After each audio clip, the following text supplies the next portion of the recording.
What it do? What it do? It's the Highlight Crew. It's your boy Honcho, and today we gonna be going over why black women are so rebellious and so against good change, and why they want to stay stagnant in the community and want black men to vote for things that just have no benefit to us in the long run as a black community. But let's get into it. Once you see it, let me skip.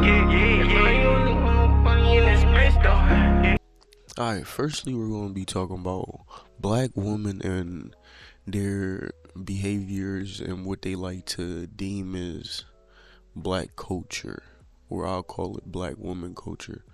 But a large flex or large group of our women love to wear wigs, drink, go to clubs. A large majority of them would say they don't need no man, they're strong and independent.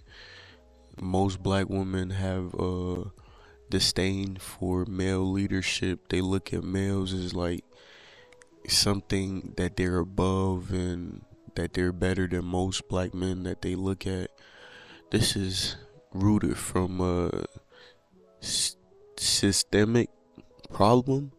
It's kind of really bad if you look at it. I know a lot of people like to say we harp on our women a lot, but is the main reason we're in the position we are. 78% of black kids are raised in a single mother household. So to claim the men are the problem makes no sense to me. If our kids are being raised by females and they're growing up, the male are having feminine tendencies, then wouldn't we say the women are the problem? Why would we blame that on men if the men aren't raising the kids? And let's touch on that point a little bit. Men aren't raising the kids. Will we just say most black men are just walking out on their kids, or can we use some common sense sometimes and be like, hmm, could it be this black woman was so insufferable and so like demanding of things and attitude was bad that the black man couldn't take it? He didn't leave his kid, he left the black woman, and he tried to be in the kid's life. But a lot of black women like to make it to a point where if you're not in their life or benefiting them in some type of way, you can't be in their kid's life or the child's upbringing. It's kind of like a very large majority of women that do this. I have seen it myself. Until I was like the age of like, even though I grew up with my dad, then my mom moved, and then she kind of like restricted him from seeing us for like a good 4 years, and then she let go of the restriction. I seen it in my own eyes, even though my mom is more higher morale, in my opinion, than most women. Even she fell a victim to that. And for me to know that is, I'm like, most black women today are not just getting leaving men and just letting them come into their kids' life and do for their kids and be cordial and just is no problems. That's not how things go. I know we want to think that's how most black women are, but that's not the case.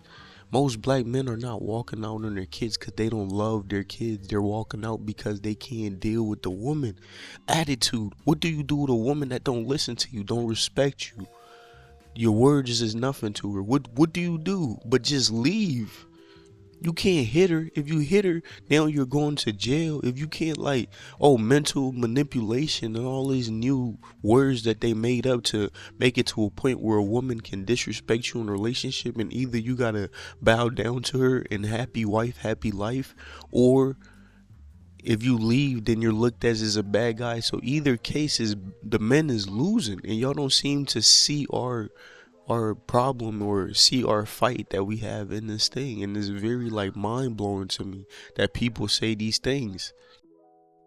A majority of black women get abortions because they follow the trend of the feminist movement. So we got out of slavery, then and it was the integration or segregation, and then we came together in integration or whatever you call that. But basically, instead of the black women keeping focus on our situation we had as far as segregation, even though we was thriving in a motherfucker and the black men wasn't doing what the white men was accusing of, the black men wasn't doing what the white man was doing that the white woman was accusing him of doing.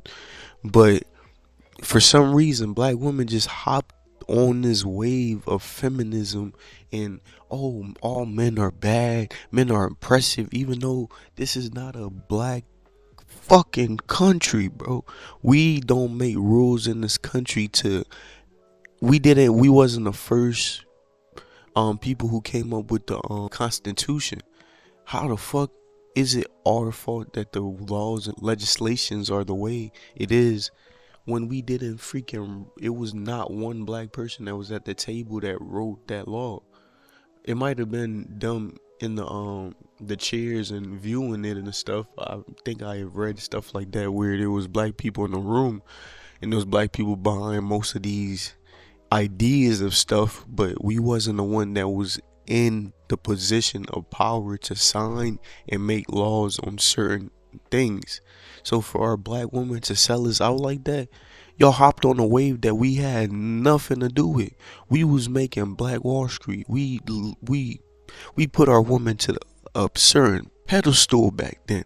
We had nothing to do with all this thing they was accusing white men of doing. But for some reason, our woman easily manipulated, decided to just hop on this wave, yeah, all women, yeah, women this, believe all women, abortions, even though we was married at a 64% rate in 19 in the 1950s. It dropped to 32% in 2008,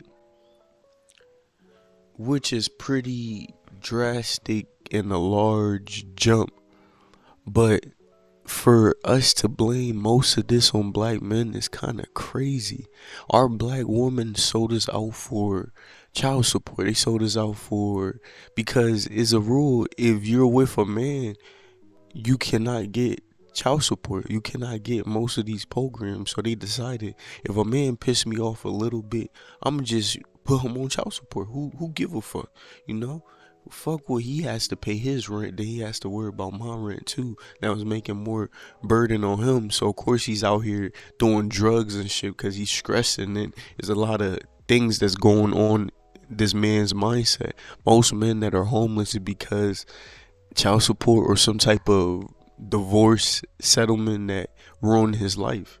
Most men today, their life get ruined because of these institution that they made basically to just benefit women. Backlashed on both sides of the table. Oh, it wasn't too much that voted for Trump. Black men are weak. Oh, it wasn't too much that voted for Kamala. Black men are weak. Bro, like, it's like it's every instinct in this world to blame the black man for everything. Or today, a lot of men are going into trade and they're looking at us like we're stupid for going into trades, even though trade jobs pay higher than these college jobs nowadays, because college is not as a flex as it was back then, because most people can get accepted into college. The over sexualization of oneself is crazy with the black woman. Every picture I see of a black woman today is them turned to the camera showing their butt as if that's their only quality that they have to offer. The transgender look that they're into now, putting overly makeup on them just to hide their true face, is crazy to me. The surgeries, the BBLs, the big boobs, it's like black women are trying to be the face of sex appeal for some reason. Not intelligence, but they're trying to be the face for sex appeal. It just makes no sense to me why they do most of the things they do. Like, why do you have gray hair Instead of you like locking up your hair, braiding your hair, you'd rather pay $500 for some bundles, and then you'll make your hair into some baby hair where it's not truly your baby hair, it's the wig baby hair, but you want to give the illusion that you have baby hair for some reason. Which brings me to another point, that black women are just grown babies. They want to still have the perception that they are babies, that they act like babies, they act like kids, they act like they're whiny, they're give me this, I need this because I'm a woman, I'm this, we need this. A man should protect and provide because I'm a woman, but I don't have to listen to him, I don't have to respect him, I don't have to look at him as a leader and fall to his leadership. But they want everything handed to you, just like a kid. They want you to give them everything, but they don't want to have to go to sleep, they don't want to have to take a shower, or they don't want to have to eat their vegetables, they don't want to have to listen to shit. And that's how the black woman is. It's just like grown kids. And we keep listening to a group of people that they don't even appreciate what the Heavenly Father gave them. They gave them natural hair, they don't like it, they put hair on top of it. Natural face, they put makeup on top of. Natural lips, they put fillers and all type of things into their lips. They change their nose, change their chin, they change everything about them. But we feel like we have to listen to a group of people who aren't even like secure with themselves or have the same feeling every day. They're so irrational. That's not even just a black woman, this is a woman thing. They're irrational with their feelings. They're not the same every day. One minute they're mad at you, next minute they love you. The one minute they're this, and the next minute they're that. And we want to, as black men, well, we are anyway, because we're in a matriarchy in the black community. We're the only group of men in the world that is ran by our woman in our community. Think about it. If 80% of us are raised by our mothers, where are we learning our ways from? Not freaking men. Not no patriarchy, is a matriarchy. Your mom tells you treat every woman respectfully. So you grow up thinking that until you meet your first chick that treats you bad. Then you're like, some guys, they stay the same and they keep enduring the same treatment, but some guys, they get to a point like, mom lied to me. Niggas like me, mom lied to me. All these women aren't the same. Women aren't this good thing all the time. They just want to see what's good to life. No, they lied to us, and then we have to pick up the pieces and find out things for ourselves. Let's give an example. If you're a trained fighter, you're not gonna be so easily to try to fight because you're like, all right, I could actually hurt this person. So you're more you show sympathy to those who are less weaker than you or don't have as much physicality as you have. So you're not going to just like snap on anybody. But if you're less weaker, you use your mouth or you use your words or items and stuff to defend you. So it makes sense today why most boys are shooting up each other, they're stealing, they're short-tempered, they're all of this because they was raised by their mother, and that's a feminine trait to have. And it's your boy Huncho Heaven, and it's the Highlight Crew. Don't forget to like, subscribe, and hit that notification and get a ping for every time I post a new video. Yeah. So much you seen, it let me skid. And I don't want nobody coming off this.